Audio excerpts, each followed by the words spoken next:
everyone. Thanks for checking out my report. Alright everyone, here is my report. You can see on the title, it is pretty unique. It basically regards success in YouTube's industry. My name is Aiko Luking. I'll be discussing this with you today. So I know it's kind of an interesting topic, so let's just go ahead and jump right into it. First off, we'll start off with an introduction, basically giving you guys a little bit of context. This report analyzes the tedious process of YouTube success. What is YouTube success, really? I would classify it as having enough income off of YouTube to support yourself or a family. I think that is success. Even income aside, as long as you have a big fan base, I think that's success. So we'll review the major and minor steps in the creating process when it comes to, recording videos and uploading them, basically. The 3 R's that really summarize YouTube is relevancy, revenue, and ratification. Those are basically a concise way to talk about it. And why this is important is because it's actually definitely a viable career. Although it's not a traditional job, uploading videos to YouTube, it is definitely something that is widely accepted as an occupation. So excuse me for my voice, I'm not really used to recording these types of things, so bear with me. But let's go ahead and jump into it. So having a clear focus on your YouTube channel can be very powerful. This is a quote from Benji at Think Media TV. He focuses on helping creators grow on YouTube. He gives tips and analyzes things. It's a very reliable person to talk about this subject. When it comes to pre-production, before you decide to hit record, it's important to have a relevant channel, as Benji was saying. So he's basically saying that you want a relevant channel, and it's very easy to do. This could be gaming, cooking, gardening, vlogging, cars, guns, whatever it is. It should pretty much focus on one general topic like that. For example, Wall Street Journal. What if Wall Street Journal decided to start publicizing news that happened years ago and wasn't relevant to today? Their viewership would plummet. It's important to be relevant and upload relevant videos. Just because people are going to be watching them, of course. The less relevant, the less likely people are going to use or are going to watch that video, excuse me. Niche, having a relevant niche. Niche is a word used to describe something very specific. So there is a YouTube channel called Dead Meat. Dead Meat's channel focuses on reviewing horror movies, and they also have a very specific niche. Not only that, they have a series called The Kill Count, which is basically the host going through the movie at a very fast pace, just kind of reviewing and ranking every single death or kill that happens in that horror movie. It's kind of an interesting series topic, but it's actually very entertaining, and it's very, very specific. There's no other channel that really ranks the deaths of characters in horror films. It's very unique. So it's very important to have a relevant channel topic, and if you can have a niche, that's also pretty cool too, because it makes you stand out, is basically what it is. It makes you stand out. So the necessary equipment, bare minimally, I would say most people will need a computer with editing and recording capabilities, as well as a microphone. That's the very, very least you'll need, pretty much. Some people could get away with even less than that, but most of the time you're going to need at least those two. You'll probably need camera and lighting as well. Most people will also need other software, other devices, other, programs and knickknacks to, depending on the extent of their channel. But most people will need more than just that. But that's the bare minimum, excuse me. Moving on, we are talking about live production. So, video recording. What goes into recording a video? Of course, you need the gear that I mentioned. You're going to need good lighting, a good microphone that doesn't sound raspy and peak and is unpleasant to listen to. You need good gear. You need a memory chip that holds enough space for all of the footage that a creator makes. But gear aside, each video starts off with an idea. So that can be generated from many different things. Perhaps a new update for a relevant video game is coming out and you want to talk about that. Perhaps you're a news channel and you want to talk about some of the crazy news that's been happening. Maybe you're planning a trip to Italy and you want to vlog it. Maybe there's a new recipe you wanted to share with your audience. Either way, those are examples of an idea, While recording, after the creator hits the actual record button, they want to be clear, they want to enunciate, they want to make eye contact. This just falls into making a good watchable video. You also want to be attentive with angles and lighting. Lighting can kind of change depending on what situations you're in. So it's important to have that in mind. Just have in mind what it is you're recording, what it is the viewfinder in your camera sees, because that's what the viewers are going to be watching, and it's important to think about their perspective of what you're shooting. Also, creators want to be entertaining and animated. They want to, be enthusiastic. It doesn't apply to everyone, but a lot of channels, gaming channels, any channel really, you want to have some sort of animation enthusiasm. Maybe you're a news channel or an explanatory channel that you can get away with being boring, but most of the time, if you are passionate about it, you'll have really good personality, and you also don't want to have you don't want to pretend to have personality. You want to be yourself. Don't be fake. People can see right through anyone who is fake, so it's important to just be yourself, and that will generate the best results. Now we're going to talk about what it looks like to have live production. My voice is going out. Bear with me, guys. So this is Sean Woods, who also has a very specific channel niche. He reviews and analyzes mouse traps. It's very unique. I've never seen another channel do that really, but that's what his channel focuses on. So basically what it can look like is many people with many cameras filming an individual or individuals with different angles and everything, or it most of the time will look like this. Sean is recording himself with a tripod. You see his DSLR, you see he has his lighting, and he also has a microphone because he understands that the mic on the camera is not good. You hear a lot of cars driving by, you hear all sorts of noise. So he has bought an external microphone that sounds much better. This is kind of what it looks like, just to give an idea. So after Sean, or anyone, a creator, has hit record, they've done their recording process, they've thought about angles and lighting and microphone audio, they'll take those files and they'll put it into a video editing software most of the time. You can get away with not editing your footage, but most of the time you'll probably want to edit your footage. So this is kind of the boring part. This is the software that you can use to edit a video. I'll just go over it quickly because it's kind of boring. So Adobe Premiere and After Effects is a really good program. It's paid monthly subscription. Final Cut is $300, but also very, very good. Sony Vegas is a program that can do most of anything you want it to. I don't know the price on that one. iMovie is a free version of Final Cut for iOS, Mac. Specifically, Windows Movie Maker is a PC editor that is free as well. iMovie and Windows will do your basic needs, but won't do, very specific things. But they are free. This is what a video editor looks like.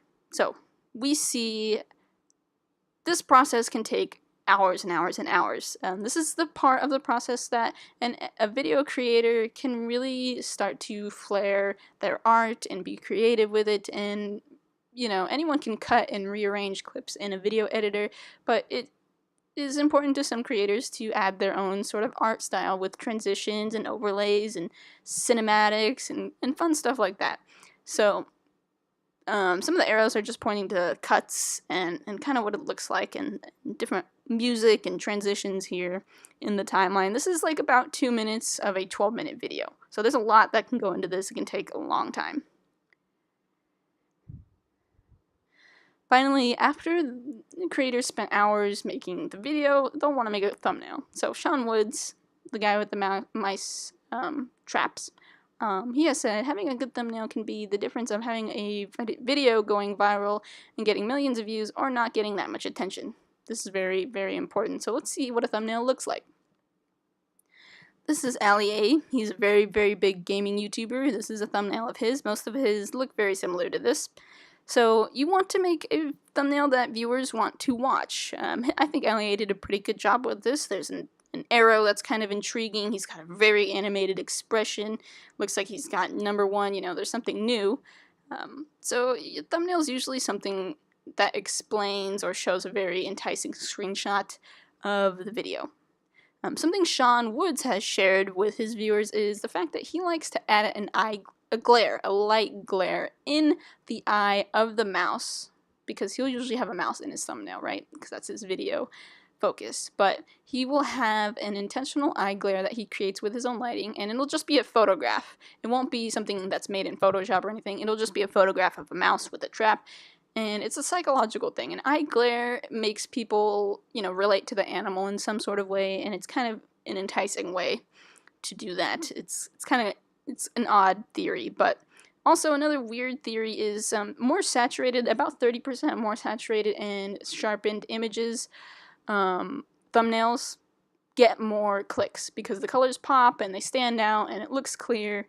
So that's a very interesting thing. Creating a thumbnail can also take a lot of time, depending on how good you want to make it. And it's important for it to be good because it's, the first impression people see of the video.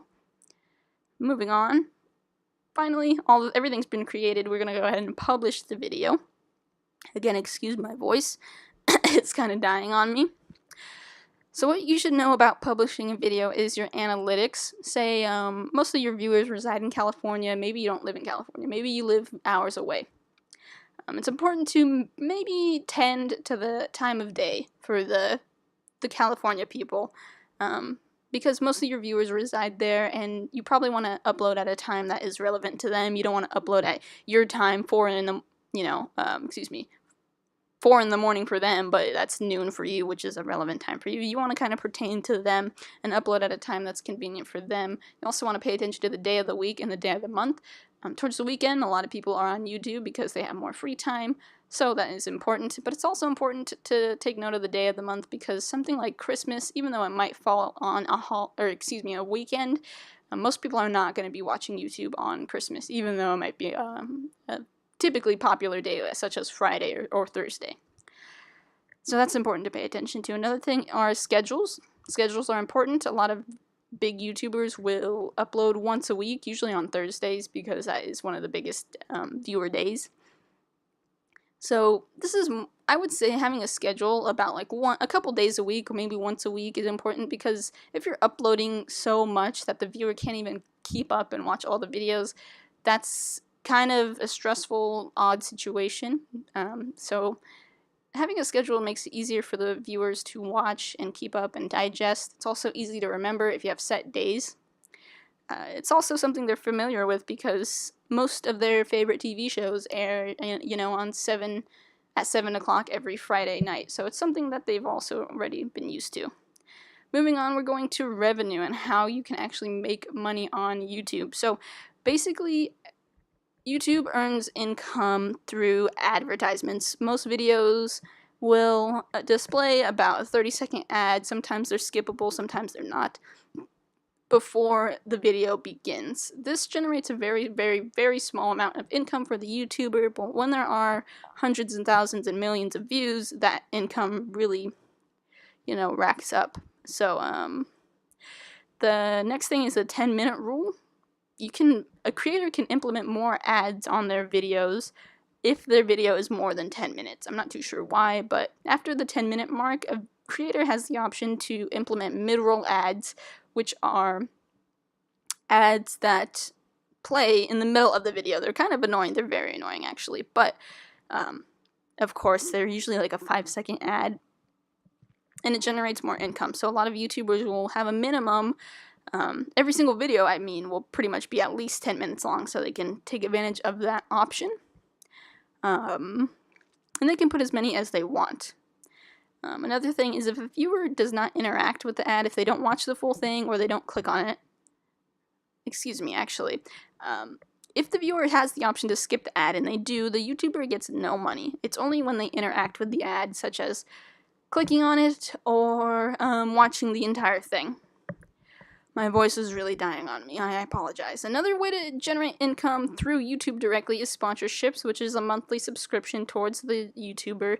Most of the time they'll get some sort of exclusive content or merchandise or something like that. There are other ways to make income on YouTube, but not actually directly through Google or YouTube itself. Amazon affiliate program is a program that means Amazon will give you an affiliate link, a URL link, and basically if you have an article or a YouTube channel that reviews something and you're like, hey, these headphones are awesome, here's a link to it on Amazon in case you guys wanted to buy it. If they click on that link, then Amazon recognizes that, that YouTuber or that, writer of the article has referred them through their link. So, of course, if it's a referral, Amazon will pay that person a very small amount. There are Patreon. Patreon is a thing that basically has the ability to donate to people, anyone. YouTubers take advantage of this. They have their own Patreon, and people can just donate and be like, hey, I have a Patreon set up. I really want to get a new camera, so if you guys could help me donate, we'll have better quality looking videos. Things like that. You can also do your own branded merchandise, which can generate some income. Finally, you should know about YouTube's algorithm, which is basically how YouTube recommends videos to people. It's like what you should watch next, or what's in your recommended, or what's trending on YouTube. They have an algorithm for that basically analyzes your watch time, your like to dislike ratio, your comments, your interactivity, your shares with that video, and YouTube will look at that and see how successful it is with those things, and then from there rank it and how much it should be recommended to others, how much it should be worth trending on the trending page, stuff like that. Another thing is tags, titles, and descriptions. You really want keywords in these things. Something like how to make the best lasagna, or top 5 ways to save money. Those are keywords that are important to put in the tag, title, and description, because when people search those things, it comes up. Another thing is you want to be consistent. This kind of goes into the whole schedule thing I was talking about. You want to, if you upload every single Thursday, that's your schedule, or maybe every Monday and Thursday, you want to stick to that. You want to be consistent with that. Even if you can't get a video out, you're so busy with everything else, just upload a small thing being like, hey, I can't upload today, guys. At least you were, there. Even if it's just like a small thing. Consistency is a big thing, and says a lot about a YouTuber. Finally, branding and sharing are things that a YouTuber can do to further, be known in other platforms such as Instagram, Twitter, video game live streaming, Twitch platform, stuff like that. Sharing is a way to share your videos, so you can join Facebook groups or Google Plus groups to share your videos on that, so people can, get to know you on those platforms as well, and hopefully merge the audiences between all the platforms onto YouTube. Is basically the goal behind that. So to recap, I know this was a lot. There was a lot to talk about. YouTubers need equipment. They need good equipment. They need a clear focus on their channel, a clear genre. Creators should be, while recording, they need to be focused and clear. Also attentive to what they are exactly recording when it comes to what the viewers will be watching. Editing the video with style and art, that's in a way that's enticing and entertaining to watch, is important. Thumbnails are the first impression of the video, so edit it accordingly and appropriately. Think of the day of the month and the time of the day when publishing. Keep an upload schedule to keep things simple. There are several ways other than ad revenue to generate income, like affiliate links, Patreon, merchandise, stuff like that. So this report basically validates the path of YouTube as a viable career with this process of success, and this is the process any successful YouTuber goes through, which generates enough income to easily support them and easily support a family if they have, an immediate family to take care of. It's a very crazy thing to think about because it's not a traditional job. A lot of the times it will get poked fun at because, you're not having a traditional job that you hate from 9 to 5. It is a job that most people love, and because people think that they're just playing around with cameras and gear all day, most of the time it's easily not known to be such a tedious process like that. In the process that I've showed you today, you can clearly see it's very time consuming. But that wraps up my report, guys. I'm sorry again about my voice, but I hope you learned something. Thank you so much for watching.